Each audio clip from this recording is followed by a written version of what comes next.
Mesdames et messieurs, bonjour. C'est parti pour votre presse du jour parue ce jeudi 5 septembre. Réumi Quotidien s'intéresse ce matin au journaliste Adama Gaye. Il ne va pas encore de sitôt rejoindre sa famille selon ce quotidien de Réumi qui nous apprend à sa une que la liberté provisoire lui a été refusée. Ce journaliste poursuivi pour offense au chef de l'État. Le procureur s'y est opposé, arguant le fait qu'il peut réitérer ses propos, c'est-à-dire récidiver. Et ceci malgré le fait que le journaliste avance la thèse du piratage de son compte Facebook, ce qui techniquement est vérifiable, lit-on toujours dans les colonnes de Réumi. Ce quotidien nous apprend par ailleurs qu'Adama Gaye, lui, malgré tout, il a assumé ses écrits hier devant le doyen des juges. Il a été entendu pendant 4 tours d'horloge par ce doyen des juges d'instruction et dans le fond du dossier. Et selon son avocat, l'audition s'est très bien passée. Vu tout cela, Dakar Times en conclut qu'on doit vraiment libérer Adama Gaye, le journaliste jeté en prison pour ses prises de position sur des questions d'intérêt général.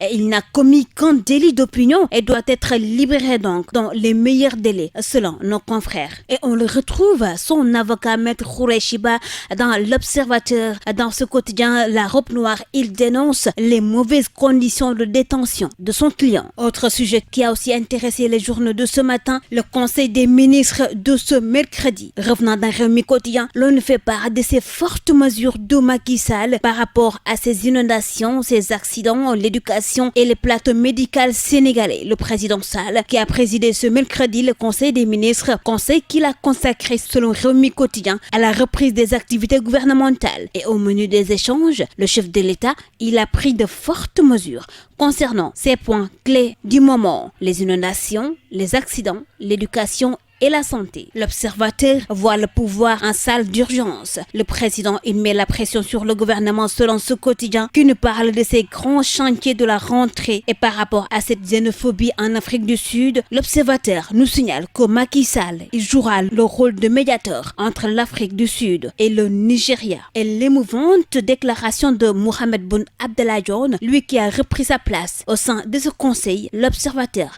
nous en parle ce matin. Et la Tribune voit le même Macky Sall, gendarme contre les faux permis, et c'est par rapport à cette épidémie d'accidents aux 4 coins du Sénégal. Le chef de l'État qui se mobilise et qui se penche enfin sur le sort des Sénégalais. C'est selon Vox Populi qui nous révèle qu'un dispositif spécial de veille a été mis sur les routes rien que pour éviter tous ces accidents au Sénégal. Et ce quotidien de ce matin s'intéresse déjà à cette présidentielle de 2024 et voit l'APR à l'épreuve de la succession. Selon ce quotidien, le moins que l'on puisse dire, c'est que le choc des ambitions aura bel et bien lieu au sein de ce parti, l'APR, voire dans la coalition Benno Bokk Yakaar.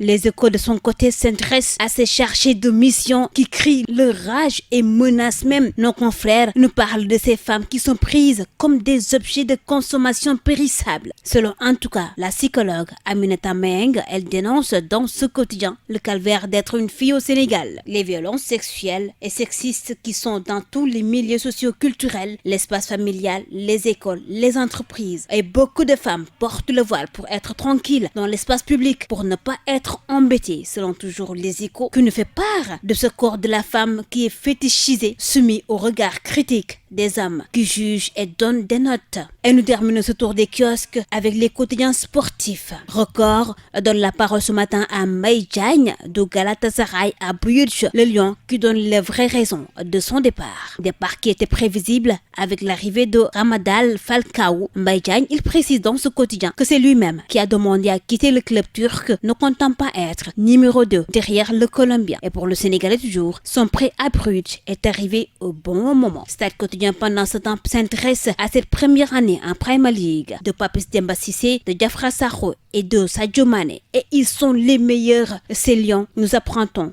dans Stade Quotidien. Et nous terminons le sport avec la Coupe du Monde de basketball qui se déroule actuellement en Chine. Canada, Sénégal dans la poule H. Les Lions vont-ils sauver l'honneur? Surclassés par la Lituanie puis dominés par l'Australie, les Lions du Sénégal vont tenter de sauver l'honneur face aux Canadiens. Ce sera ce jeudi même pour le compte de la 3e et dernière journée de la phase de poule. Et c'est avec cette note de sport que nous bouclons ce tour des kiosques sénégalais paru ce jeudi. Merci à vous de l'avoir suivi et très bonne lecture à tous.